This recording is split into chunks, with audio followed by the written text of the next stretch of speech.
Welcome to another episode of Chatting with Staxx. I'm your host, Bill-Staxx, and today I got Andrew Didonto. I want to talk about after the whole being in the life. There's a lot of questions I want to ask you about the life and all that, and we could get back to all that for the people out there. Don't worry, we'll get back to that another time. But I want to talk about things that you've been dealing with outside the life that people don't know about. I've been very fortunate. I really have. I've been very fortunate, you know, and I'm thankful for it. But what people don't understand is just getting out of life was just one step. You know, now I had to make a life for myself after leaving that life, which is like the hardest thing in the world when you grew up not knowing anything but crime. I never had a legitimate job in my life until I actually changed my life and moved on. And those were scary moments for me because I was, you know, I was in a witness program at the time. I was living under an assumed name. I didn't have any skills for work. I wasn't a mechanic. I wasn't good with my hands like that unless I was committing violence. I needed to figure out what was going to be good for me. So reinventing myself was something. I was in a I can't fail situation, you know, or you're going to blow your second chance in life. And this is what this was. So I was blessed enough where early on in my criminal life, I was around cars a lot. We used to chop cars and we used to do a lot of things with car theft and made a lot of money that way. So what I did was I took my knowledge of cars and I started making my money doing that again, you know, going to auctions, this, that, buying and selling across the country and making some decent money. But what people don't know is that's just one obstacle. I had some health issues last year. You know, I travel a lot. I'm always in a car. As you can see, I'm in a car right now as we speak. I was getting some back pain, and I didn't know what the hell it was. I figured maybe I got a sciatic issue. I'm always in the car for 8-10 hours at a time. I says, what could this be? And it was just lingering. It wouldn't go away. It wouldn't go away no matter what I did. And I've always been in good shape. I always took care of myself. So I couldn't put my finger on it. So I said, you know, I was driving one day, and I was like, listen, I can't take it no more. I got to stop. I went to an ER and I said, listen, do me a favor. I need some painkillers or something. I think I got some sort of sciatic issue here. It was like throbbing or something. It was throbbing pain. It just, and I noticed that my right leg was starting to get weak. It really was. It was getting weak. And I couldn't put my finger on what it was. And so I told the doctor my symptoms or whatever. So the doctor said, listen, why don't we just take an MRI just to be sure? So here I am. I'm sitting in the ER like I ain't got a care in the world. I'm sitting there and I'm playing with my phone. I'm ordering food. I'm doing this. I'm doing that. I'm making plans for later that night. And the doctor comes back and he's like, why does it go to this guy? And he tells me, he goes, listen, he goes, I'm sorry to tell you. He goes, we need to admit you immediately. He goes, we found the mass on your spine. He says, and we need to operate immediately. If we don't, you're going to be paralyzed within the next week or so. And I was like, you got to be kidding me, doc. And they're like, let me tell you something. You want to talk about sober up? I don't care who you are, whatever. You stand at attention when you hear that. I didn't know what to do. I'm looking at this guy with like disbelief in my eyes. So long story short, I said, listen, doc, I says, I'm the type of guy I don't mess around. I don't need a second opinion. I value your opinion. He was a neurosurgeon. I said, take me inside. Let's operate immediately. Let's do what we got to do. I said, do what you got to do. Take me in the back now and do it. I said, I don't care. So at this point, he takes me in the back. They run some tests. 3 days later, they put me in for the surgery. They cut me open. They had to cut my vertebrae. Thank God they got to the tumor. I had a tumor on my spine. They got to the tumor. No cancer. Thank God. It was right in the middle, right? Like right in the middle, like and, right here, right? Yeah. So they took it out.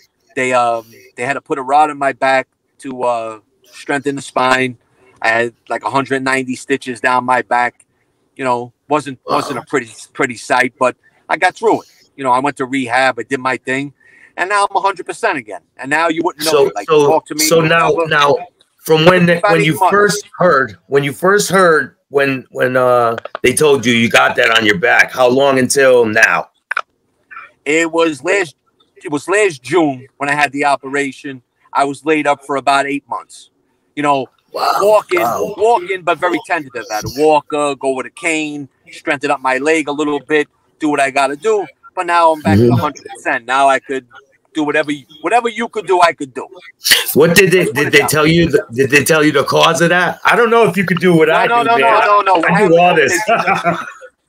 Well, here's the deal. They just said, what happened was I got very fortunate.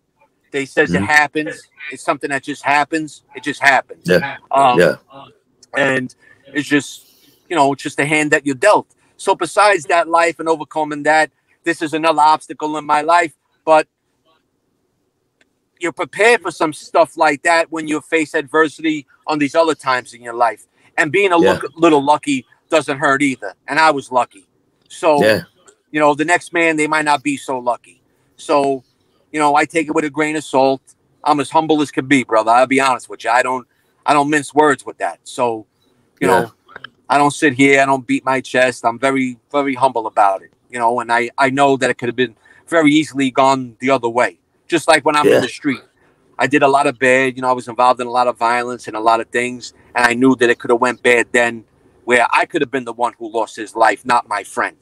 I know very well how that game is played. I don't know why, whatever path I'm on, if you believe in that kind of stuff, whatever it is. Yeah, but I do. Here's what I do. I don't take anything for granted. Let's just put it that way. I don't take anything for granted. And I just, you know, I'm one of those guys who is very thankful. Let's put it that way. Yeah, I am too, man. I changed my life. It's hard. It's hard. You know, some people, listen, nobody's going to lose any sleep if I wind up dead in the streets someday because, hey, you know, that was the life you lived. So I'm not saying that. But the bottom line is that you go through these things in life, and there are some things that are so much more important than that life. Because a lot of people have the wrong idea of what that life is to begin with. People have no idea.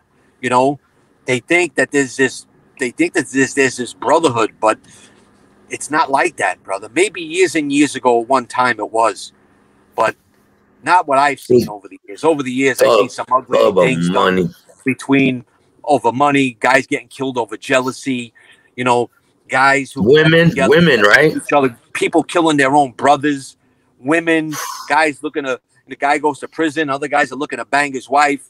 I mean, these are things you don't hear about when they make these mob movies or whatever the case may be, because they're only going to show the glorified thing to sell a movie, which is understandable. But was there some good times? 1,000%. A lot of laughs? 1,000%. Yeah. Also a lot of crying, you know, also a lot of people that you lost in your life. A lot of pain. Your family, you weren't there for your family, right? Like you're on the run. You can't be there for your family fully.